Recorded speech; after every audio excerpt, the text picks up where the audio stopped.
purpose to control the pandemic, to save lives, and to heal as a nation. Today, I'm pleased to announce a team that is going to do just that. President-elect Biden's team will include California Attorney General Xavier Becerra as Secretary of Health, Dr. Vivek Murthy as Surgeon General, a position he held under President Obama, and Dr. Rochelle Walensky as Director of the Centers for Disease Control.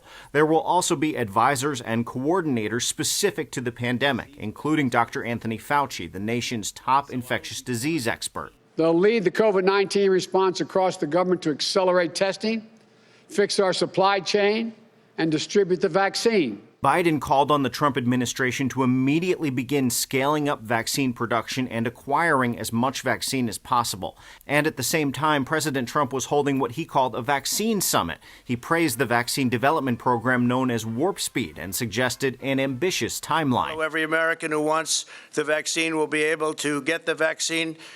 And we think by spring we're going to be in a position that nobody would have believed possible just a few months ago. But two of the most promising vaccine makers, Pfizer and Moderna, declined to attend the event out of concern it was too political.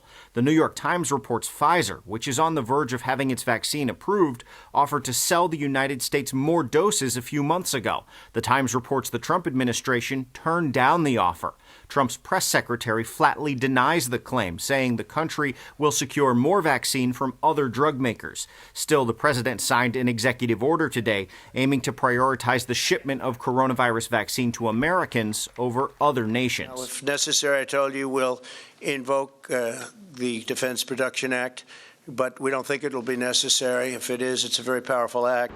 During his announcement today, President-elect Biden continued to say that his administration will look like America, but he's faced criticism, particularly from African-American advocacy groups, for not yet taking those steps. Well, he took a few of those steps today. We'll walk you through them coming up at 6 o'clock. From Midtown, Henry Rossoff, Pix 11 News. President Trump's efforts to challenge the election results in court officially ended today in all but one state. That's because December 8th in this election cycle is known as Safe Harbor Day. Now, basically, if a state has certified its election results by today, Congress must accept those results. Only Wisconsin missed the deadline, but it's expected to certify its 10 electors for Joe Biden before the Electoral College votes next Monday. Then Congress formally receives the Electoral College votes January 6th.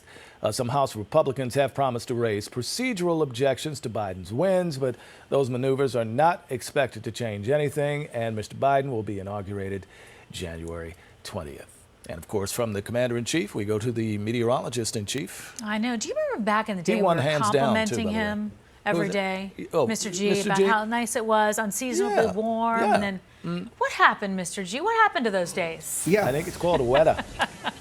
Well, I like what Craig is doing here, so I'll give up my weather just for him to keep give me all these compliments. Weathermen usually don't get it. But the big deal for us right now is the chill in the air, and I think you know it, and I think you need a respite, and you're going to have it, okay? Northwesterly winds are in, the cool air is in.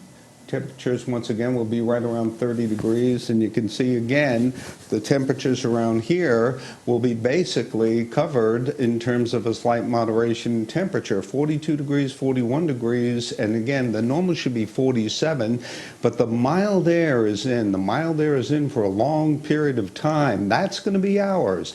It's going to be ours for the end of the week, the weekend, into next week. We're going to check this out, give you the details when the 7-day forecast appears later on.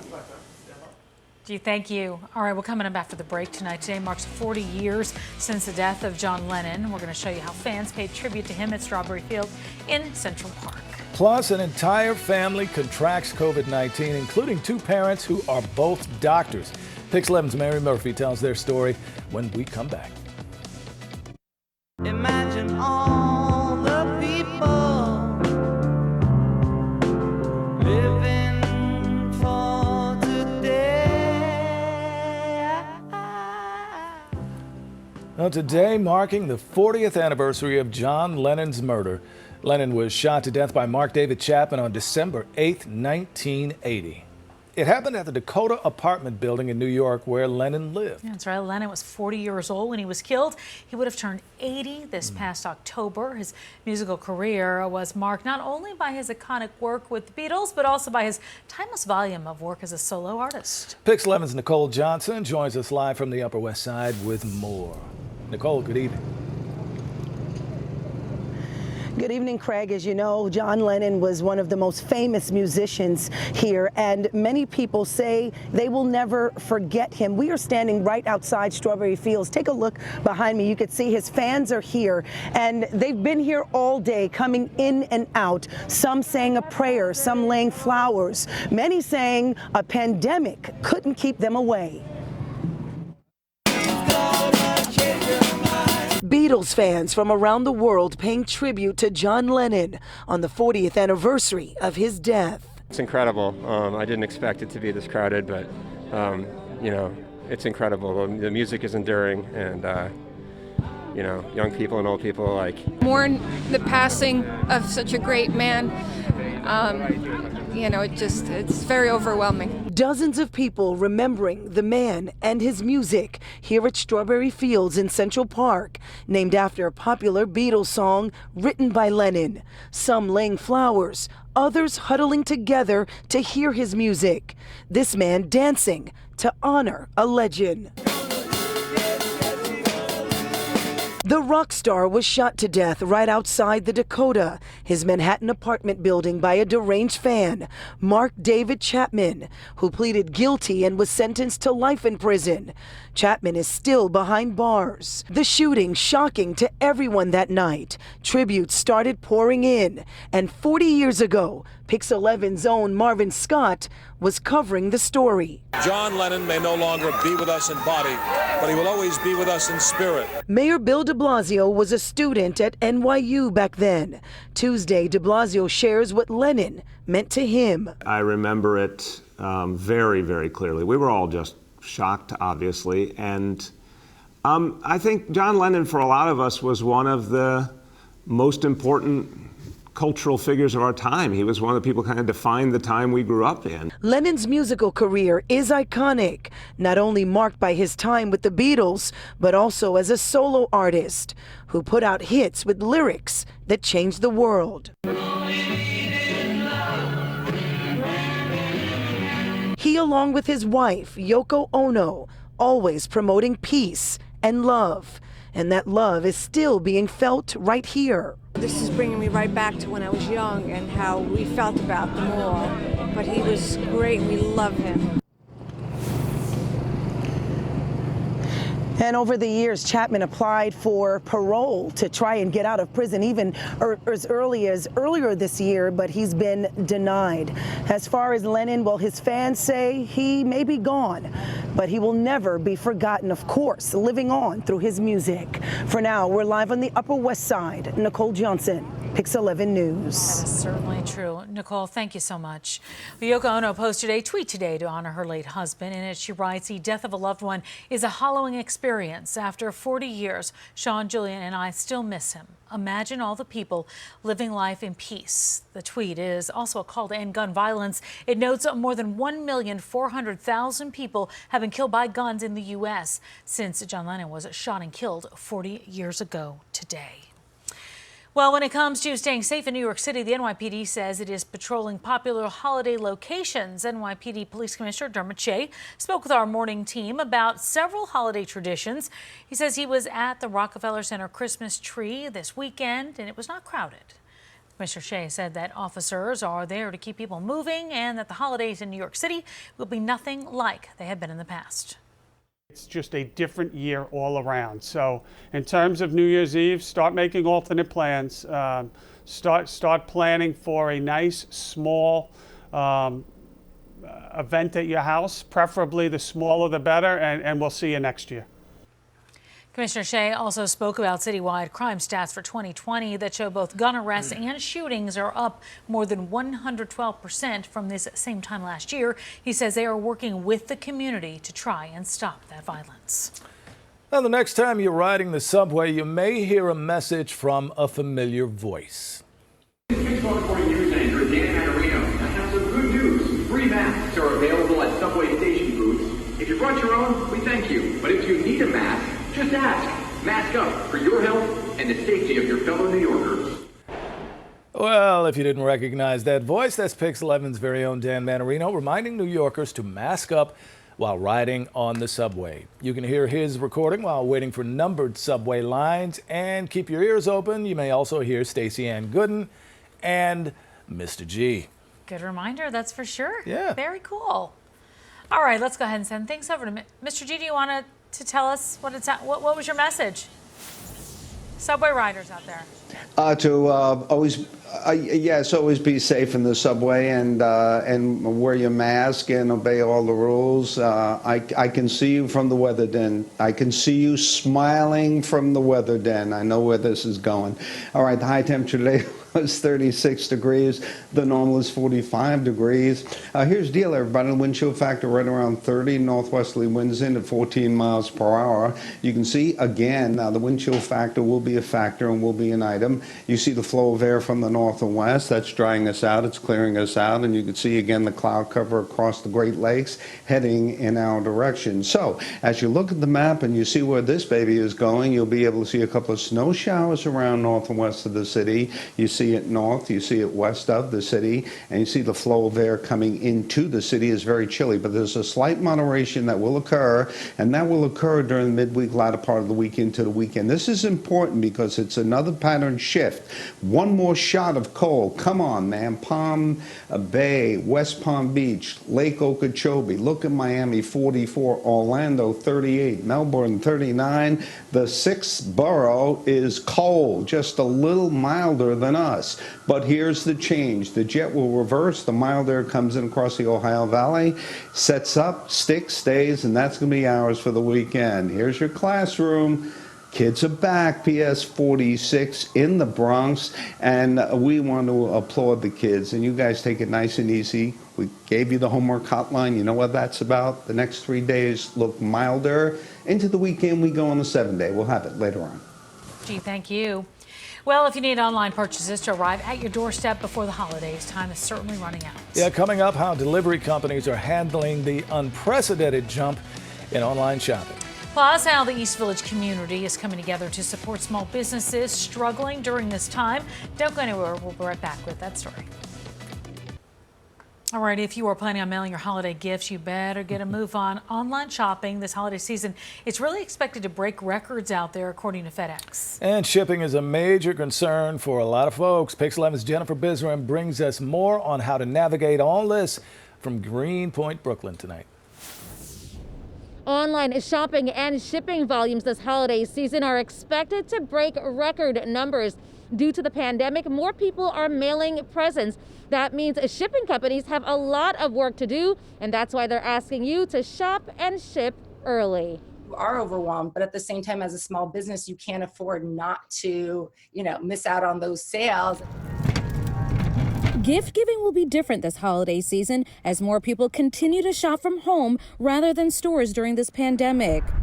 Laura Yerdolian is the founder of Pretty Connected Accessories, which specializes in fashionable multi-purpose straps and chains, including one for masks. It's our original multi-use chain. You just clip it to the ends of your mask and you're kind of good to go. Sales have dramatically increased over the last month with everyone shopping online, and especially with Etsy being such a great platform for small businesses, and Amazon with their fast shipping. And that's just one of thousands of gift options on sites like Amazon and Etsy that people are buying and shipping from. And COVID just amplified the trend. This year, the volume is really hard to predict. Obviously, we have COVID-19, we have people who are home more. So they're getting a lot more used to shopping online. So we are going to see significant volume increases. The U.S. Postal Service says while December 18th and 19th are shipping deadlines for Christmas, to keep up with the volume of deliveries, shop and ship even earlier, like this week. To cope with the online shopping surge, Amazon is adding more warehouses, sorting centers, and delivery facilities, and shipping companies like FedEx and UPS have expanded weekend deliveries and hired tens of thousands of extra seasonal workers. As for small businesses like Pretty Connected, they too are trying their best to keep up with the demands. You just have to do what you have to do. And if that means hiring more people, getting more label printers, figuring it out, it's really worthwhile doing that because strike while the iron's hot. And again, to keep up with all of the demands, the post office says they are still hiring seasonal workers.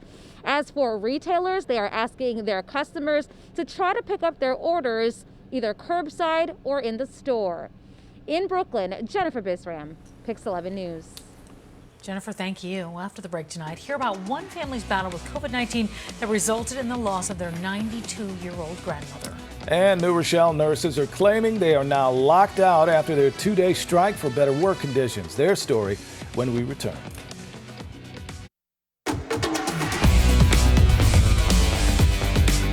You're watching the Pix 11 News at 5. Two doctors who survived COVID with both of their daughters mourn the family matriarch who made their careers and their American dream possible. Thanks so much for staying with us tonight. I'm Tamsin Fidel. And I'm Craig Treadway. Corey has the night off. We're talking about Indian immigrants who reached the height of their professions. The grandmother who ran their home with love was lost to COVID. And Pix 11's Mary Murphy has a family story. She raised us. My grandma would be the one who would take care of me and my sister and make our food, take us to school, braid our hair. Jaya Mahadevia left India more than 20 years ago so her daughter and son-in-law could excel in their medical careers in the U.S. Throughout my career, I think, my mom ran the whole household, and she was so proud of me that, that we came here and we have achieved so much. She was more energetic than anybody else. In December 2019, when the world didn't know yet that COVID was ravaging Wuhan, China, Mahadevia, going on 92, was visiting her native India. And earlier that year, she had trekked to Iceland. We wanted to see the Northern Lights. We had a local tour guide who called her like one of the Vikings because of her strength, in a wheelchair, kind of riding along these glaciers. Jaya's daughter, Isha, is chief of gynecology at Elmhurst Hospital. Her son-in-law, Dr. Parag Mehta, is vice president of medicine at New York Presbyterian Brooklyn Methodist. It was the March 18th was the first when I had a symptom. Dr. Mehta battled a fever for 2 weeks and used oxygen at home. The next person who got sick was my mother-in-law, followed by his wife. And you try and brace yourself to be brave. The couple's two daughters, both Ivy League students, cooked for and FaceTimed their parents and grandma in the family home until the older daughter got body aches and fever but kept it a secret. There was just so much fear in the house that we didn't want to add to that fear. Sethu lost her sense of taste and smell. The biggest worry was for their grandmother, who had gone to the hospital once for low oxygen levels, returned home, and then didn't improve. After that, she stopped eating completely, and then she developed infection. Jaya Mahadevia spent 9 more days in the hospital but could not hang on. It is hard. As you can see, emotions are still very raw. We did not expect her to die this way.